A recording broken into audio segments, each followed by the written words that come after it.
The topic that will be discussed in the coming installment is entitled To Identify the Unidentifiable, Puzzling Dipteran Species Colonizing Dead Bodies, which will be presented by our guest speaker, Dr. Andrezj Grzywacz from Nicholas Copernicus University in Poland.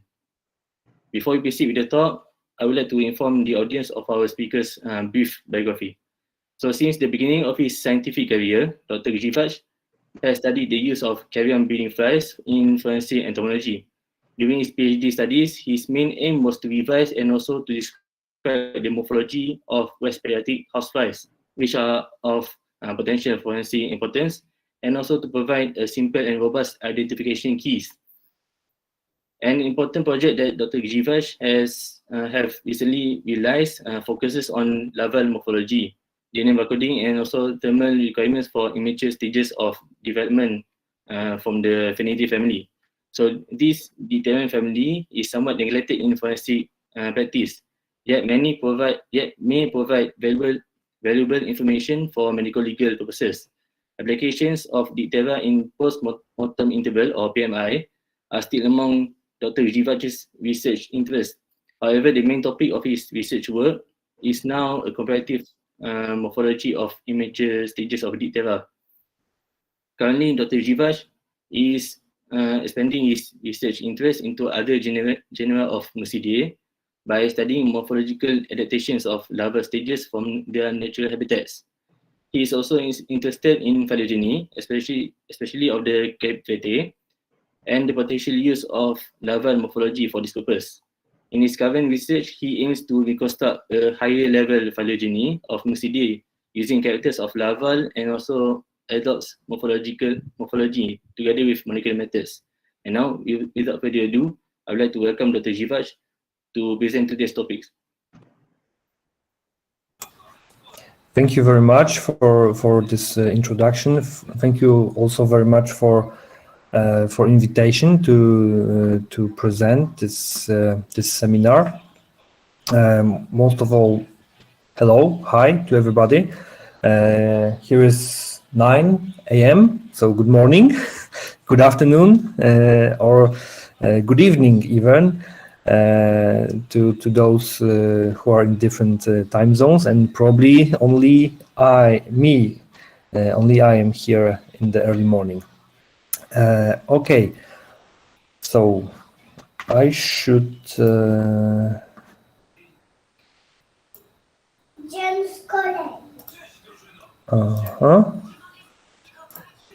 all right, please tell me if you see the presentation. Yes. Yeah, we can see the slide. Right. Yeah. Okay. Hope everything will be okay from the technical point of view. I proposed this topic to identify unidentifiable because when I was thinking about what to present, what to show, I remembered that I had some problems with some insect materials, with larvae or adult flies that I have received from colleagues who are working on carrion succession experiments, and also some material which was collected from real cases from human bodies, and for some times I was very surprised that this kind of material was collected from dead bodies and animal carrion also. And also I was sometimes I'm very surprised when I'm reading articles, papers, case reports published by other colleagues who present lists of species attracted to dead bodies. So that will be my impressions, my subjective impressions about fauna attracted to dead bodies and possibilities of identification of this fauna.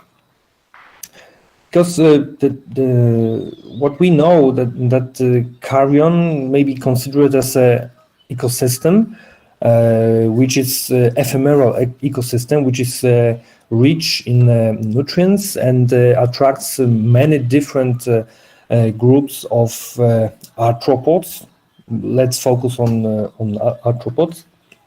And the primary colonizers, we know that in both human cadavers and animal carrion will be flies, and we know some groups of flies like blowflies, flesh flies, house flies that will be primary colonizers, especially larvae, and we can use the presence of these insects on the body to estimate the time which elapsed from the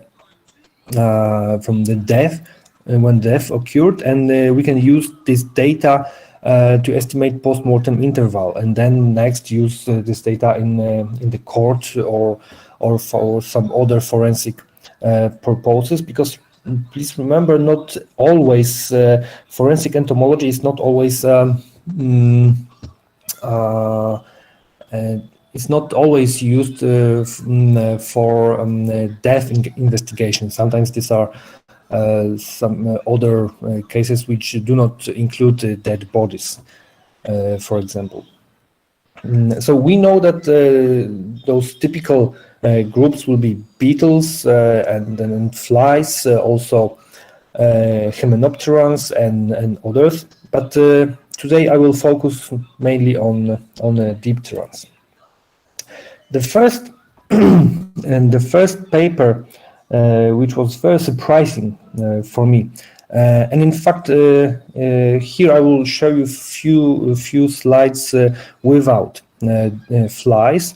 But this is a group of my, I would say, favorite articles, which provided us very interesting findings. First is a case which was recently published from Poland, when a body of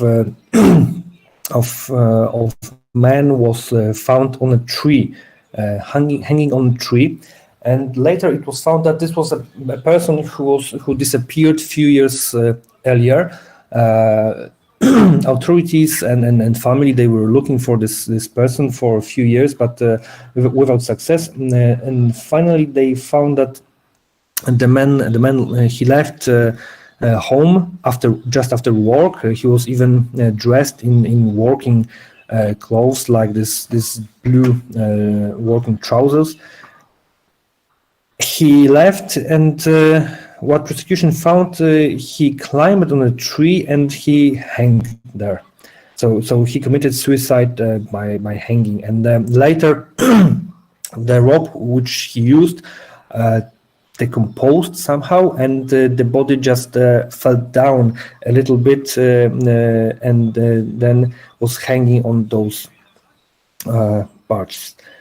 So when the body was found, very surprising findings were present there. Here there was no soft tissues, so just dry tissues and bones.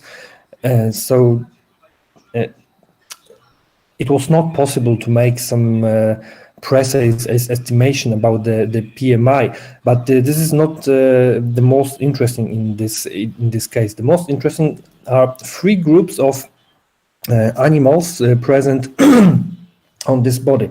Absolutely surprising.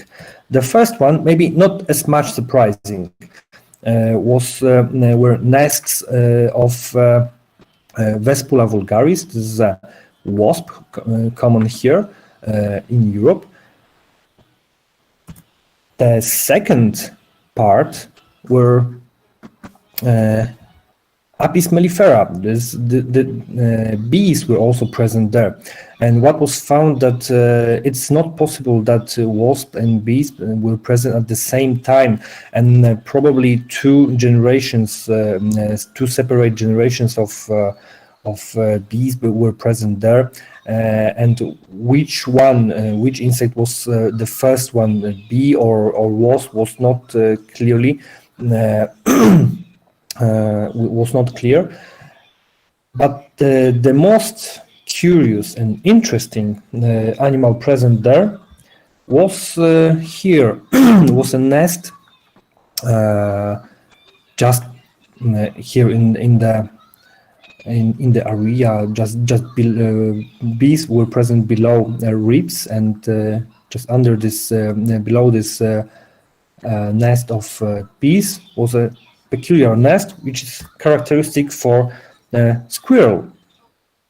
That was really surprising, and what they found that this animal have different types of nests. For example, the winter nest, which is used for cold winter months, and it also has some summer nest when those animals are collecting some food or sorry. Or just for some short breaks. And okay, so this is the paper which was really surprising for me. And later I started to search for more untypical invaders, maybe not colonizers, but all animals which are more or less associated with cadavers. They may feed on the cadaver or just be present there. And I found also a very interesting paper. Sorry, where some small scavengers were reported from Massachusetts. Also, some animals that we do not consider some of them as typical fauna of dead bodies. This were both birds and mammals.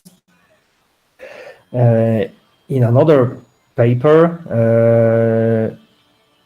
raccoons were found to frequently visit areas where rabbit carrion was present for experiments, and what was observed by researchers that those raccoons they even started to play with those dead rabbits.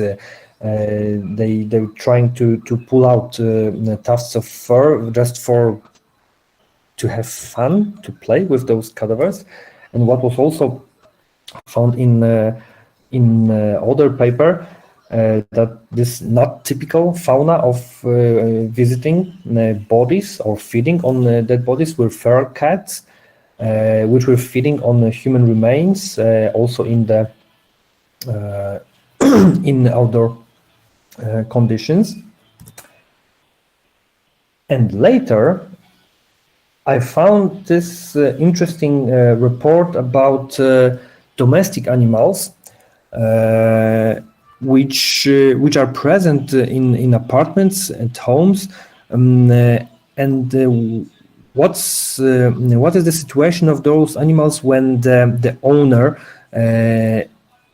is dying? When the owner dies, those animals after some, and when the body is present for longer time, nobody is aware that the resident of this apartment is dead. Is the body of owner is starting to decompose, but also their animals are present there, and after some time, without access to water or food, they also die.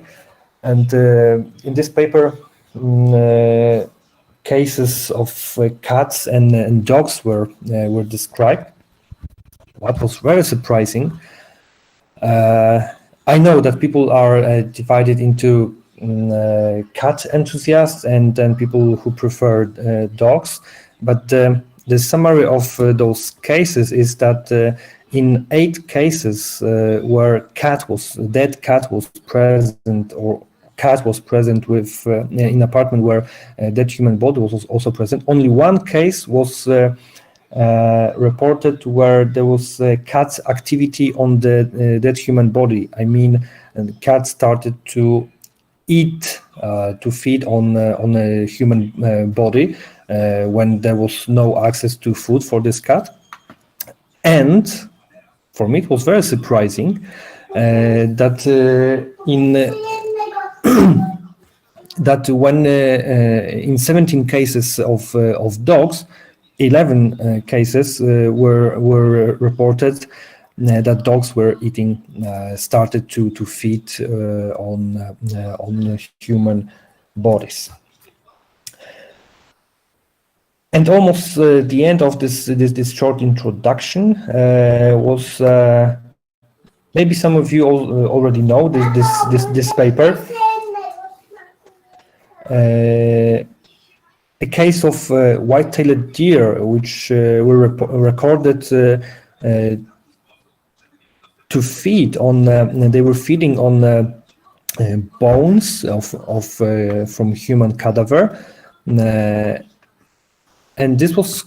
I know many people here, my students or colleagues or also family, and they were very surprised how it's not possible that the deer will feed on human bones, but it's really possible, and people working on big mammals, especially in Africa, for example, they reported also this is a very common phenomenon that this type of animals very often they feed on when it's possible, and they need some nutrients, some minerals. They feed on bones of other animals. So then I started to think, what about flies? Do we know do we have any records of unexpected flies that colonize or just accidentally visit human bodies or animal carrion? Because the few groups that are typical colonizers of dead bodies are definitely Californidae.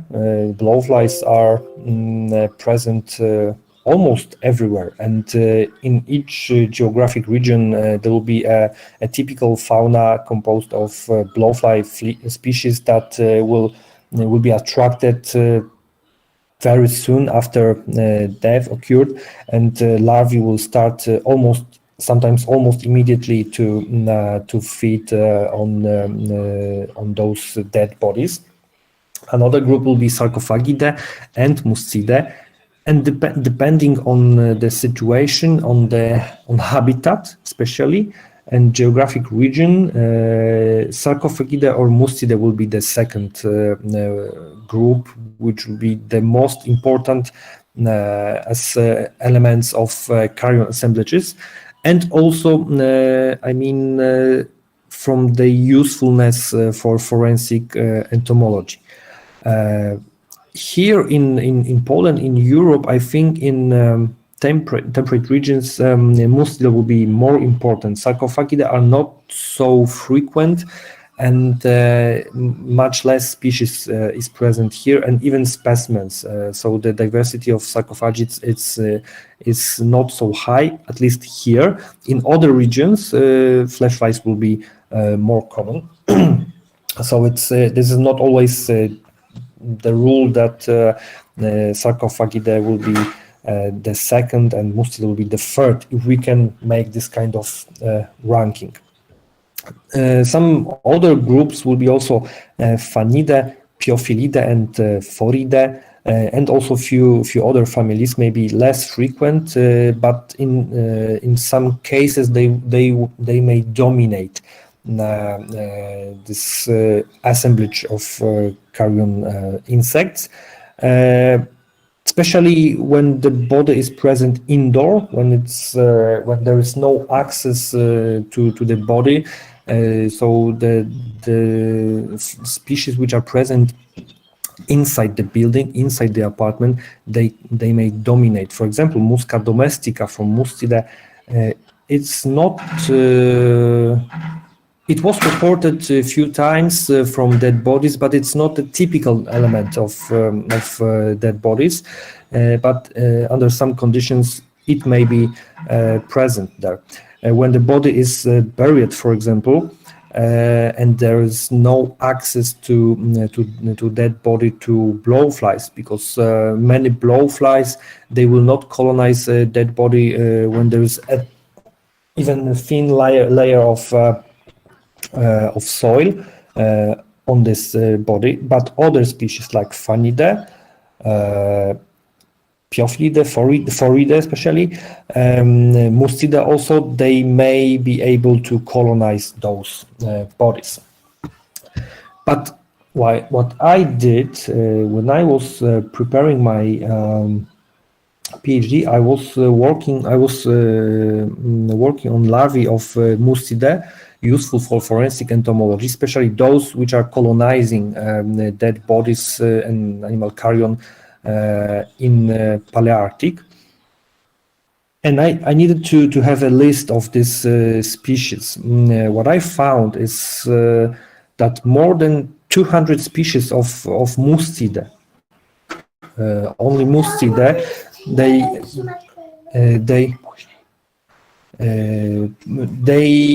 were reported attracted to dead bodies and carrion.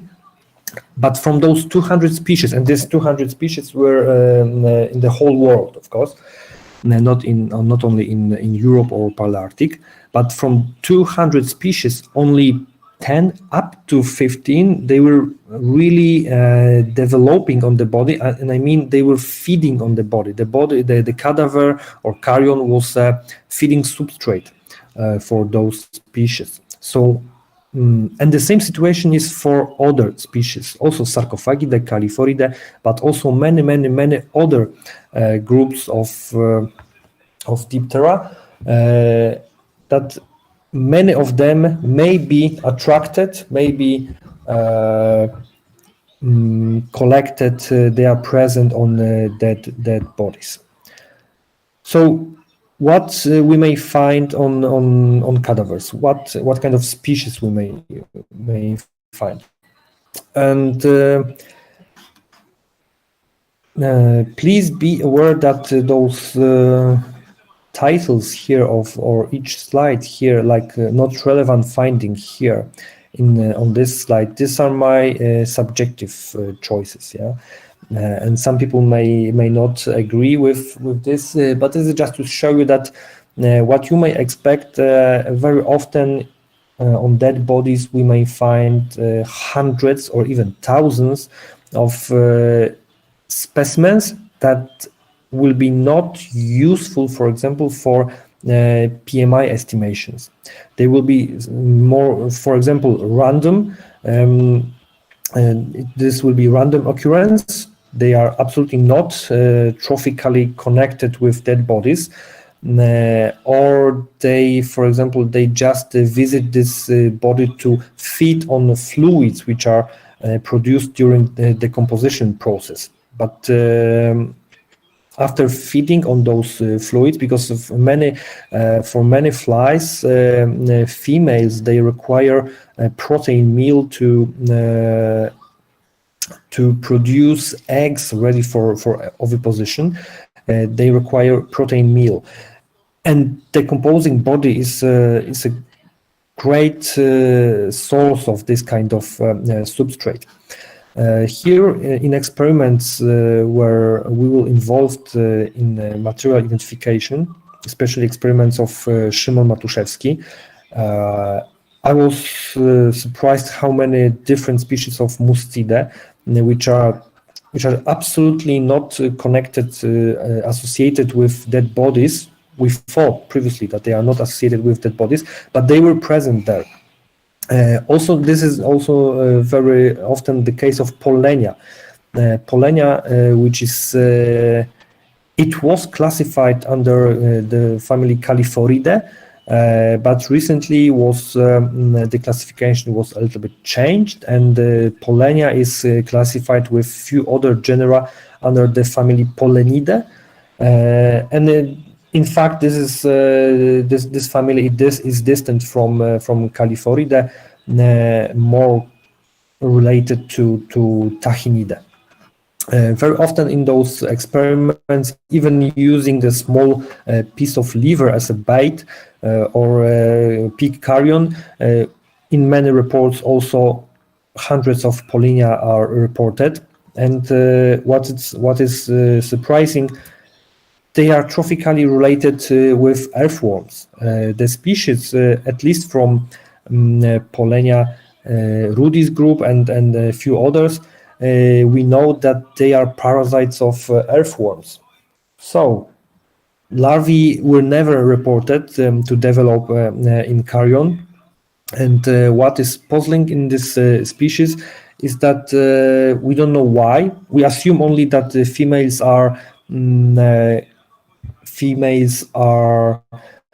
feeding on fluids from dead bodies. But some researchers, a group from Czech Republic, they propose that maybe Pollenia are searching for earthworms, and earthworms are also associated in decomposition process. Earthworms which may possibly feed on soil, they are present in soil just beneath the carrion, the cadaver, and the Pollenia are looking for those earthworms. And this is still not solved, so we are looking for a response.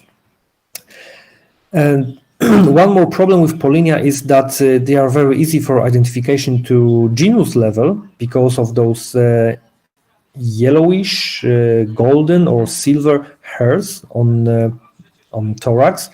But many of species, they are extremely difficult to identify to the species level, especially females, when the preparation of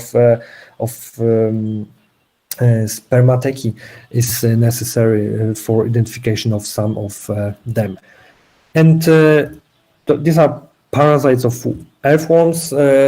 Similar situation may be present also in Tachinidae. I found many records of Tachinidae, which are parasitoids of different groups of arthropods, butterflies, bugs, beetles, also flies. And many Tachinidae were reported from dead bodies. Probably they were also feeding on some fluids, or they were looking for some for hosts specific for each species. For me, for example, presence of Acylida on carrion was also surprising. But when you think that when you remember that Acylida are predators and they are predating on other insects, that is absolutely not surprising, because they were just looking for other adult insects like flies, like blowflies. Maybe blowflies would be too big for some of them, but other smaller flies, and they were hunting on them. I also found many reports of Antomeidae. Few Antomeidae are present on carrion also as larvae. They develop in various decomposing tissues, but many species are like here Delia on this picture. They are phytophagus, and presence of Antomeidae in some cases, this is just accident because larvae were present in soil below or surrounding the cadaver, and this is just, I would say, an accidental occurrence, because we are sampling, we are collecting all the material close to the body or beneath the body, and we are sampling also material present accidentally at the same time in the soil. Neomea, which is a mustid species, and Aterigona, which is also a mustid genus. Neomea is a typical dung breeder. So it is a species which larvae are connected with dung of big mammals. Many of them develop in dung of horses or cows or other wild animals. And but we know, I know many reports of Neomea also visiting dead bodies. And maybe some of them will be developing there if when the body is contaminated with feces. This is also the case of Phania canicularis, musca. It's proposed that musca typically will develop on the cadaver when the body is contaminated with feces. That will be the typical condition for the presence of musca domestica, for example, on dead bodies. But also many species of Aterigona. Aterigona is also similarly to many Antomeidae, a phytophagus species, and they are specialized to feed on decomposing grasses like wheat, like rice. But many species are also reported as adults from dead bodies. One interesting finding is almost impossible finding. This is a finding from Spain. In 2010, two papers were reporting Thyreophora cynophila, a species of piophilida, which was nobody was expecting this species from to be present in nature, because this is a diptera species which was officially announced as extinct. The species is, I would say, quite big, quite characteristic. When you will see this photo, I'm sure you will remember this species, and when you will see this some specimens in the field, of course, here in Europe, that will be very easy to recognize it. But the species was described in 19th century, and then after description for more than 160 years was never reported again. And surprisingly, in 2010, some material was collected independently by different groups in Spain. The material collected by Daniel Martin Vega and his colleagues was collected a little bit earlier, 2 years earlier, and now we know that the species is maybe not. It's not common, but we know where it may occur, and what is necessary to this species colonize bodies of big mammals, but bodies which are cadavers which are in late stages of decomposition, when there is no soft tissues and they are attracted to bones, like many other piophilidae. So lack of this, when there was no such bodies in the dead bodies in nature, it was impossible to those flies to find breeding habitat. For me, unexpected finding, which was very interesting, was a case of flies I received from colleagues from Germany. This is maybe not so spectacular like as Thyreophora, but was very interesting for me because Heike Fremd and Jens Ament, they were able to collect Neohydrothea lundbecki, the species which was previously known only from 4 specimens. 3 males and 1 female, reported only from Denmark and the Great Britain. And later they collected 5 females in the experiment, which was designed to make some kind of surveillance of carrion-attracted flies in Germany. So this was really unexpected finding, because we never thought that this species will be attracted to dead bodies. The species was originally described from material which was collected from decomposing tree, beech tree, which was collected in Denmark. So yes,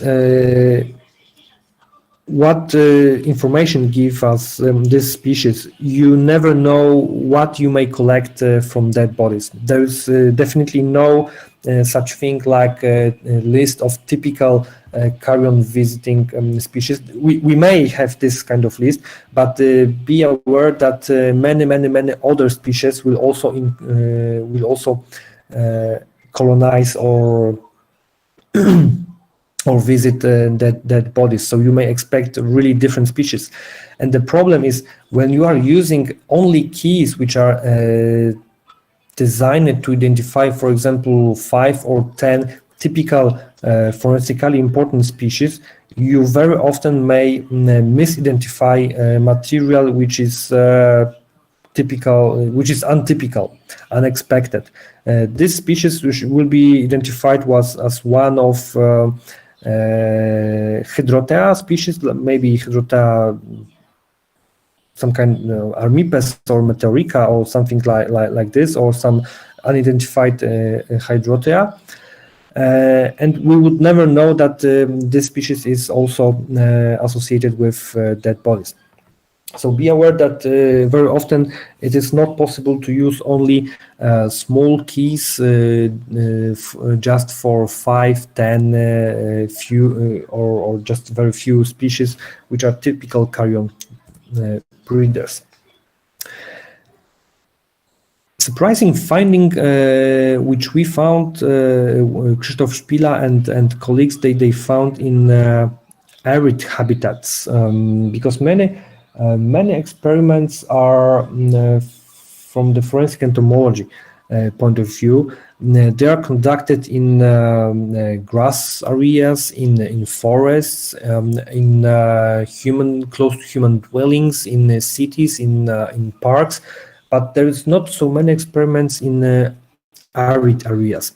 And in 2010, a report of 2 flesh flies which were able to colonize buried bodies which were buried in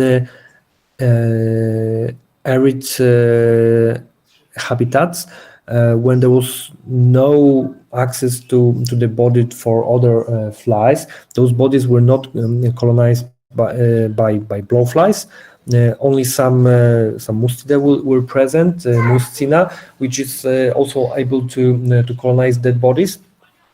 But what was later found when the experiment was repeated, that they may be considered as typical indicators of bodies buried in exactly in arid habitats. And the problem with why this species, those 2 species, Eumacronychia and Philoteles. Eumacronychia is North American, and Philoteles is here Palearctic species.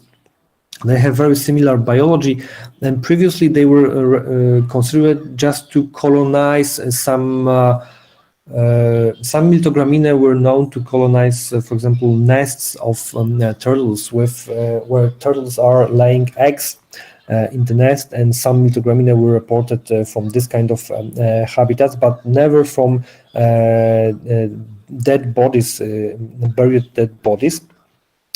But the explanation of this was, for example, that except sarcophaga, for example, which some students are trying to identify to species level, many other flesh flies, they were just reported as sarcophaga.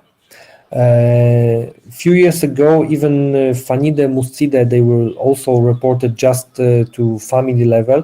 But when people tried to identify those species to at least genus or species level, we found that many more species are really attracted to dead bodies, and they develop there. So precise identification give us really much clear, much precise, much detailed view of the carrion assemblages of insects visiting carrion. Also, what is very surprising, this is the alternative situation, not very arid habitats, but wet habitats, even cadavers which are submerged in water, in fresh water. Ceratopogonidae, biting midges, which until I found this this report, I considered also only I was thinking about Ceratopogonidae only in one way, just to that they bite. Some of those, not all Ceratopogonidae are biting midges, but many of those are really annoying. At least here in Poland, in late spring or summer, really we have a lot of problems with those biting midges, and also midges Chironomidae. Both larvae and adults, they were reported to feed, to be, maybe not to feed, but the larvae and adults were present on both human bodies and also animal carrion. So the fauna of that body is really dependent on the habitat and the condition which are subjected to that body. Please be aware that definitely when you will conduct any experiment oriented for forensic entomology, for examination of insects colonizing dead bodies, and you will collect hundreds, thousands of insects and will attempt to identify them, I'm sure you will find some new species to science, like this case of F.U.N from South America, where material was adult flies were collected in the proximity of pig carrion, and they were later recognized as new species. Maybe not in blowflies, maybe not in flesh flies, but in groups which we consider as more or less neglected or species rich and still waiting for better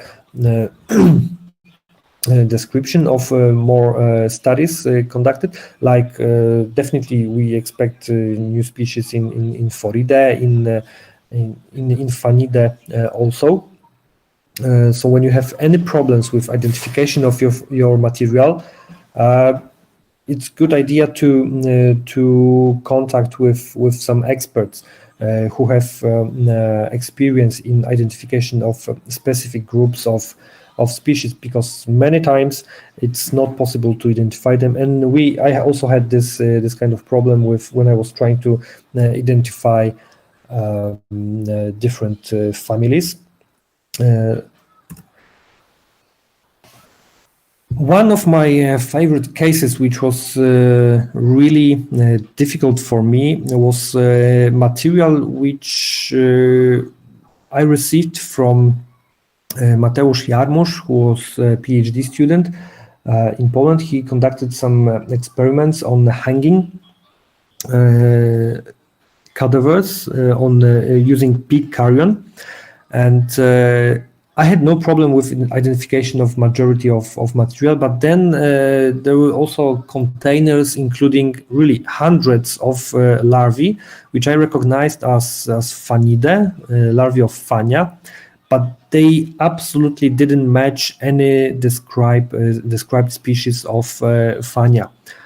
So the idea was, the hypothesis was, they represent first the new species of F.U.N, but larval morphology of Fanidae is really requires many more studies. So probably this was the species which was not described from immature stages. Later, we received some material from our colleague who is medical doctor, and he was involved in some case work, and exactly the same larvae were collected from human cadaver, which was revealed in southern Poland. So we had larvae of unknown species colonizing, and in really large numbers, colonizing pig carrion, and also developing on colonizing human cadavers. And this F.U.N after more detailed examination, together with this F.U.N SP1, I will say, I found few specimens of another different, strange, puzzling F.U.N, which also did not correspond to any known described species. And we also found some females of, also hundreds of females of F.U.N from this carrion succession experiment, which did not match to any other species of F.U.N. The problem with F.U.N is, and with many other groups, is that species very often are described only from one, only, for example, from male, sometimes from female. This is not so common, but so when the species is described from males only, we don't know very often characters, and when there is dimorphism, and in F.U.N there is dimorphism, so characters which are used for identification of males, they are not applicable for females, because in males we are using characters of male genitalia, or characters on some ornaments on legs, which are absolutely not present in females. So the only way to identify this kind of material will be DNA barcoding, and this was what we did. We extracted some DNA from those puzzling specimens. After sequencing, we obtained a barcode CO1, cytochrome subunit of cytochrome 1, and we compared those sequences with sequences deposited in BOLD and GeneBank, and also earlier we provided some our own sequences from material from exactly from this area where the experiment was conducted, and we were lucky that and we identified those species.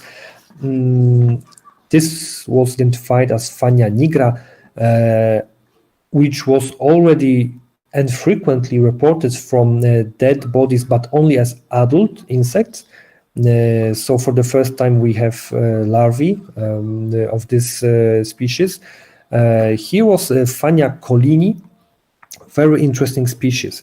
F.U.N collini was described from the UK, from Great Britain, and for a very long time was known only from this country, and was not frequently collected. It was considered a rare species. But later, a few specimens were reported from the Czech Republic,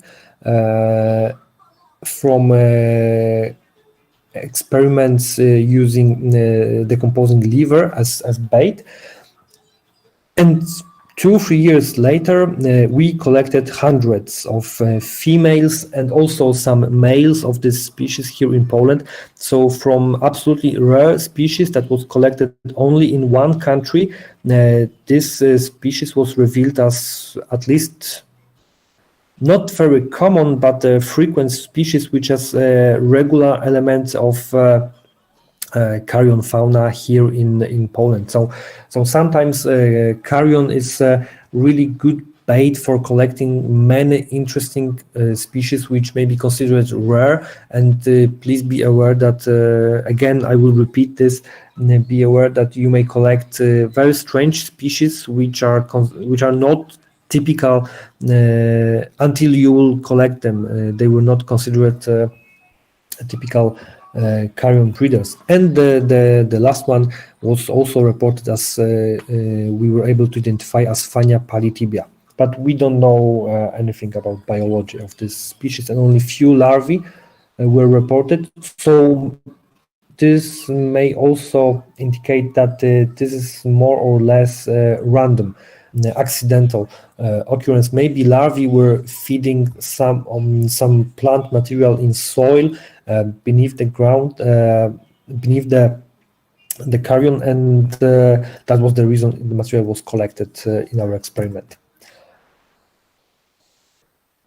Here is also Stratiomeidae are known also to colonize dead bodies, and one case of one species which many people know and is frequently used because it's used to as a food for animals is Hermetia illucens, which I think from 60s or 70s is used to this species is used to decompose. It is feeding on some remains of food or other tissues or organic matter which humans are producing. Insects are feeding on this, and later are used as food for some animals like birds or others. But what is interesting, this species is native to South America, and with increasing economical importance of this species in many countries, people are starting to breed this species even in big, I would say, factories. Some people who have lizards at home, you may even buy larvae of Hermetia as a food for your lizards. And it's not unexpected that soon this species may be more or less regular or frequent element of carrion fauna in different countries in the world, because the species is expected also to escape from those breeding facilities. And when in the factory the species escape from there, and the thermal conditions will be satisfactory for the species in nature, it is really expected to report this species from dead bodies. We have also experience with other invasive species that we know that they were not present, for example, here in Europe for a long time, because they are native, for example, to South America, like Synthesiomea nudiceta or Fania pusio from Phanidae and Mustidae, these two species. And now we know that they are really first good indicators, valuable indicators. They provide interesting information.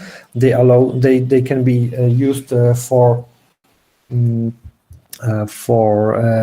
PMI estimation, and maybe they are not very common, but frequently, more and more often, they are reported from case reports and experiments. So, what solution for identification of difficult material? Because when it looks like we have only problems with identification of material, but that's not true. We have also some solutions. When you will have a lot of material, many specimens, and you won't be able to identify them, you always may try to use DNA barcoding. And with, for example, with Oxford Nanopore Technologies, I mean Minion, barcoding using Minion device allows you to skip the stage of DNA extraction. So recent studies provide some protocols which were optimized to generate even up to 10,000 barcodes, then to analyze 10,000 specimens in one run, in single run of DNA sequencing using this Minion device, and the cost of sequencing of single sequence is reduced to less than 10 US, 10 less than 10 cents. So this may be an interesting solution for identification of material from big experiments, but also from case reports.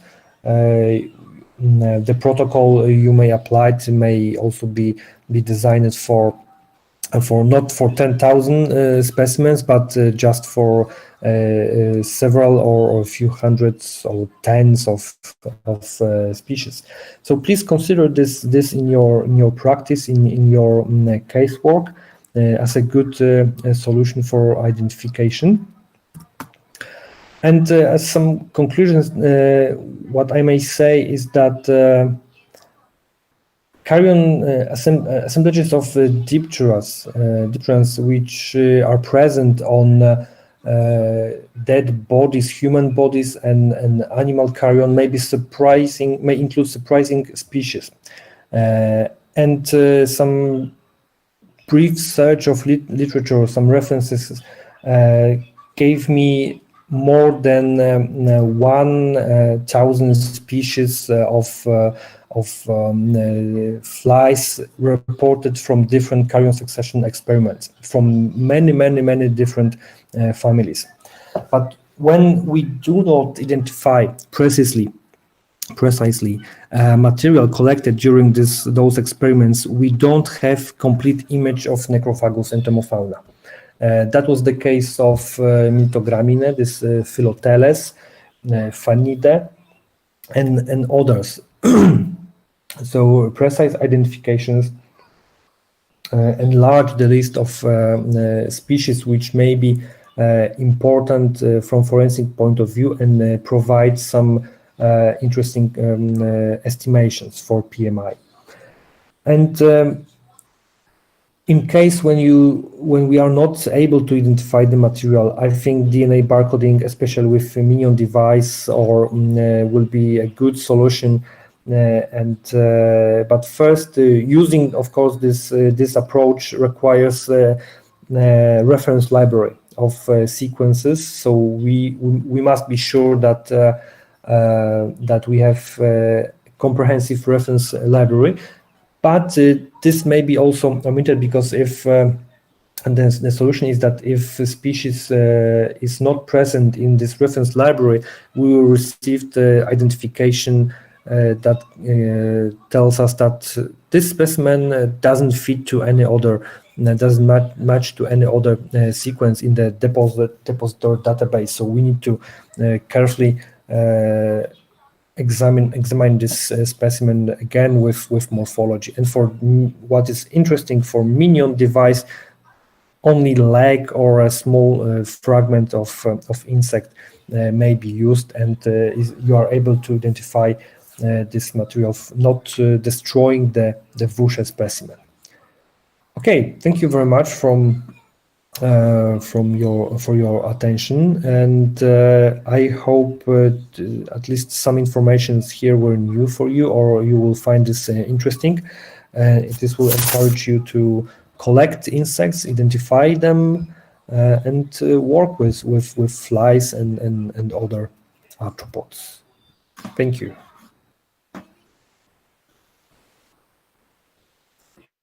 Thank you, Dr. Grzywacz, for the interesting talk. Now, if anyone has any questions, you can speak up by turning your microphones on and ask the speaker directly. For those who are unable to do so, you can type in your questions in the group chat.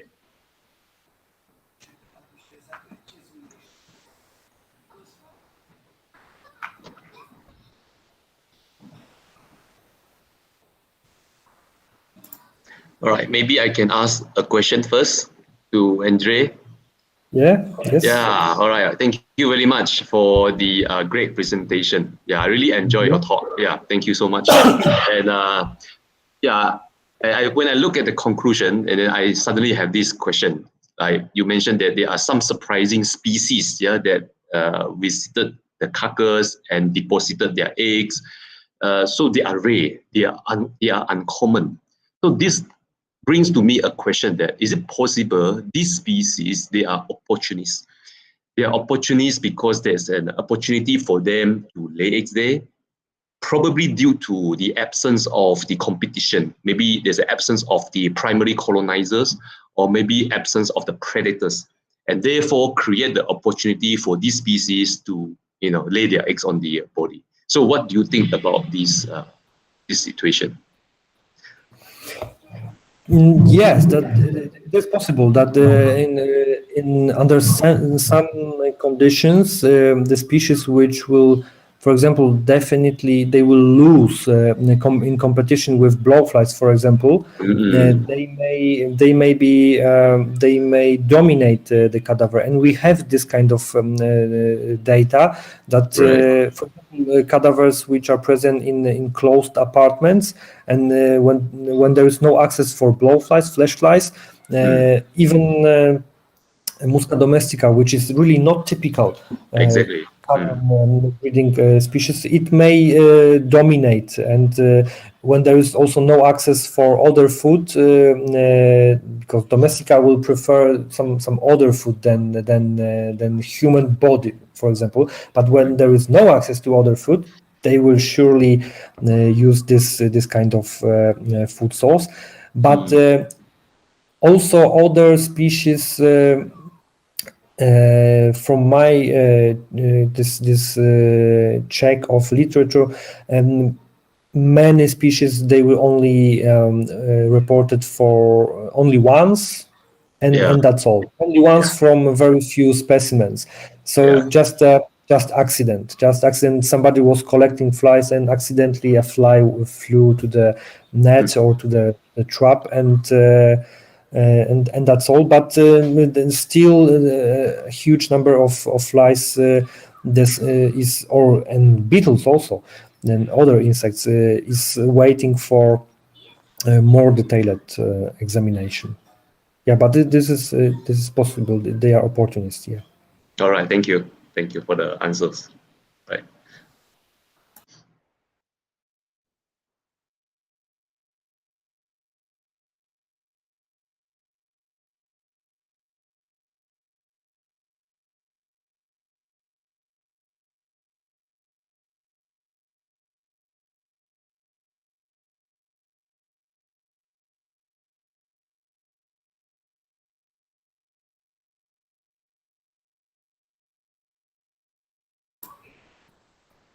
You will definitely have a lot of work to do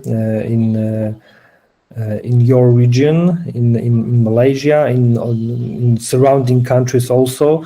The same situation probably in Thailand, in Korea, in Vietnam. Definitely many species are waiting for still descriptions, and congratulations also for description of new Musca species. Oh, thank you so much, Andre. Yeah, that was in collaboration with Dr. Hiromu Kurashi. Yeah. Yes. I just want to share with you one of the recent paper published from my lab. My PhD student, Asmira, is about the discovery of the Psychoda larva, Psychodidae, from the remaining carcasses. So the thing is, we try to contact the expert, looking at the morphology of the larva. It can only up to the genus. And then we also submitted to our colleagues who can run molecular investigation. And then it came out with to genus as well, to genus as well. So in this case, how do we proceed? So is it possible that the larva is the new species, or perhaps is due to the incomplete records of the gene bank because nobody has submitted the. So Yes. how to proceed in this case? Just from your experience. I think it depends. It depends on the group, because in S3D, which are parasites, we know species which are described only from larvae. All right. And there is no adult known for the species, but the larva was described because of the peculiar morphology and host association, and the host was different than all other hosts, and they are very host specific, S3D. But I had similar situation with material from Australia, where a larva feeding on a frog was collected by some Australian colleagues, and we did some DNA barcoding, and the match was Chloropida. Yes. Chloropida family. Yep. Our first choice was some Chloropida also, which was already known to feed on this kind of on frogs, but later. What to do now to describe larva or match to species? It's really case specific, and it depends how many species is in the genus, and what do you expect? Is it new species, how well larva morphology is known? All right. Okay, thank you.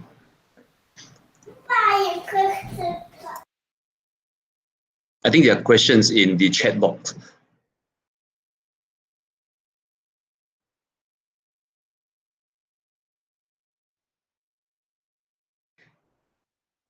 So Nada asks, I'm a bit new in this area, but I'm really interested to know how did a certain fly species extinction was determined.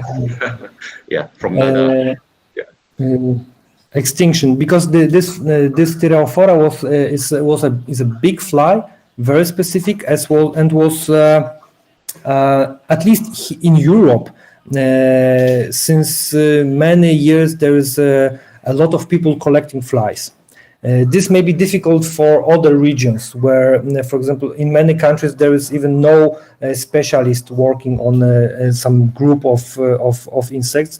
But in Europe, this was quite sure, because for more than 160 years, the species was described, then was collected in different areas of Europe.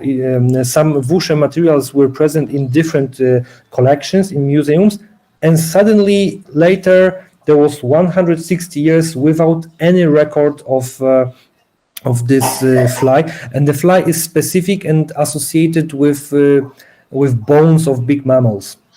So the habitat, when there was no exposed carrion of big mammals, because of some medical issues or prevent disease dispersal or other cases, they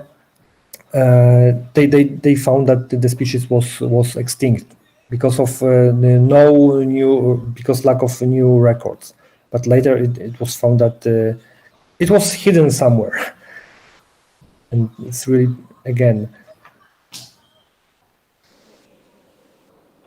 Okay, we have another question from Lim U.N. Other than using flies, is there any other ways to identify the decomposition of carcasses? The composition of carcasses.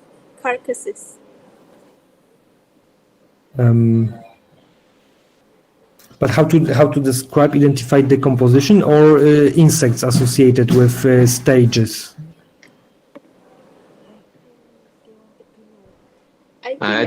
Yes, I think the question asks whether, other than flies, what other insects can be used to identify the decomposition stages of carcasses, something like this. Very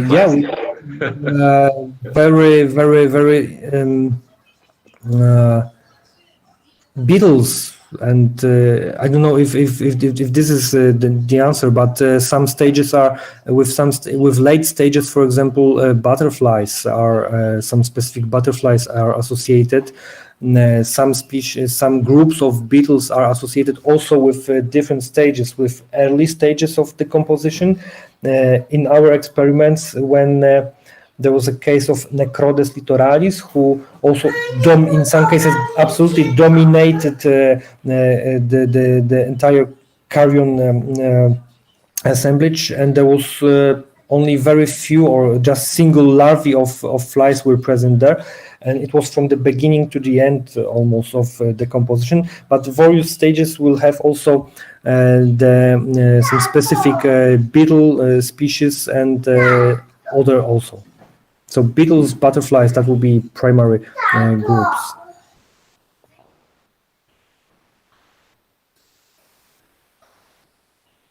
And this will be definitely specific for the area, for the region.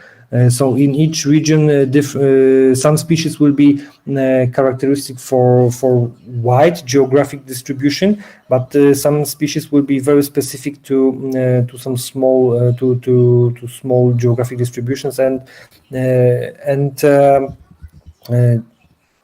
yeah, the problem is that it requires field experiments in almost all region. Separate experiment for Malaysia, separate for Poland, even Poland, Spain. We know that fauna may be similar. There are some groups which will be very similar, but each country will have its own specific fauna, and in some cases this specific fauna will provide the most valuable information.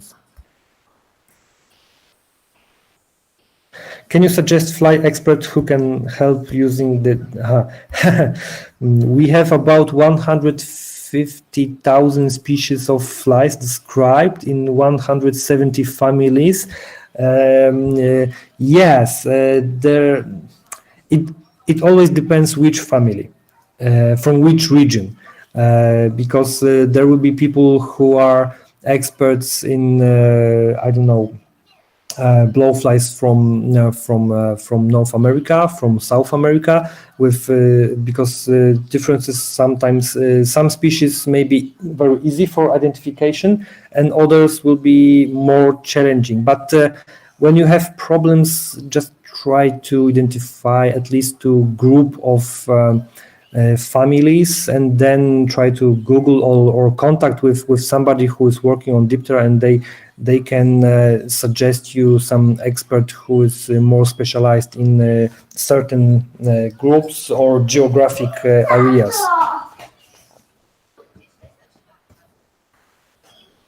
Chcesz zobaczyć? Nie. My assistant didn't want me to. Yeah. All right. Okay, any more question, Alia? Yeah. I think there is no question. Okay. I think if anyone have question, we can proceed. But if there is no, I would like to end the webinar.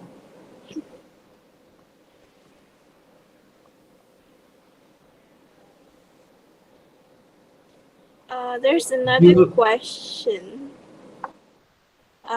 from Lim UN. Are there wildfly or conserved flies?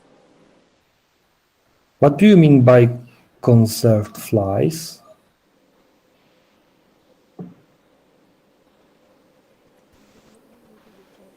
I don't know why. What? Yeah, I think the Lim UN, can you turn on your mic and Yeah, ask directly. the speaker? Yeah. Yeah. Is it a protected species? This is what you mean? Yes. Protected. Okay. I don't. Is the flies you can found anywhere, or you can just keep the flies at your home and then you just use the flies to do the experiment?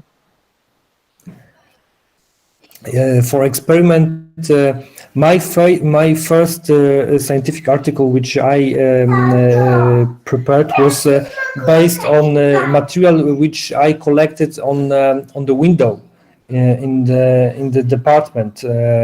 So this was Fania canicularis. The female was sitting on the window. I collected female, used some bait to force oviposition. Then I was studying larvae. So material for experiments may origin from everywhere. Really, from home, from your apartment, from your kitchen, even. Because some flies will be attracted to places where food is stored, or you may travel thousands of kilometers to different countries. It's very specific what you want to study and what questions you want to ask. For some experiments, even very common species which are very well studied, like Domestica musca, or like Drosophila melanogaster. You can use Drosophila melanogaster, which is very well studied, but you can use this species as a model to different experiments. And Drosophilidae are also attracted to cadavers and carrion. Some species you can even buy on Amazon, eBay, or and these are like Hermetia illucens. You can buy it. Hydrotia enescens, which is you can also buy on at least here in Poland. You can buy it because it's used as a pest control agent of pest control to limit the population of Musca domestica in farms. So you can order several hundreds pupae of this species. And I don't know any case of a fly which is officially under protection. So the beetles, butterflies, yes, but when we are going to the field, collect flies in some different countries, everybody are happy and they say take all of them. Take all of them, and Yes. with butterflies, no, there may be a problem. You can go to jail in some places. With beetles also, but with flies, we are happy that people don't like flies. And Okay, thank you very much. Thank you.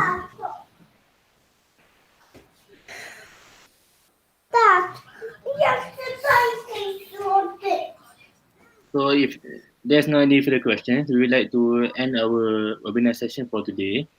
So thank you, Dr. Grzywacz, for the informative and insightful answers, and also for agreeing to become our guest speaker for today's webinar. Also, I would like to thank everyone for who have made this webinar series possible. For those who are interested to join us in the next webinar series, the date is set on April 22nd. Our speaker will be Dr. Lavinia Iancu from Romania at 3 to 4 p.m. Malaysian time. Again, thank you for joining us and have a great day. Goodbye. Thank you very much. Goodbye. Thank you for your. Yeah. Thank you very much, Dr. Andrezj. Yeah. Thank you. Thanks. Yeah. So have a nice evening. Yes.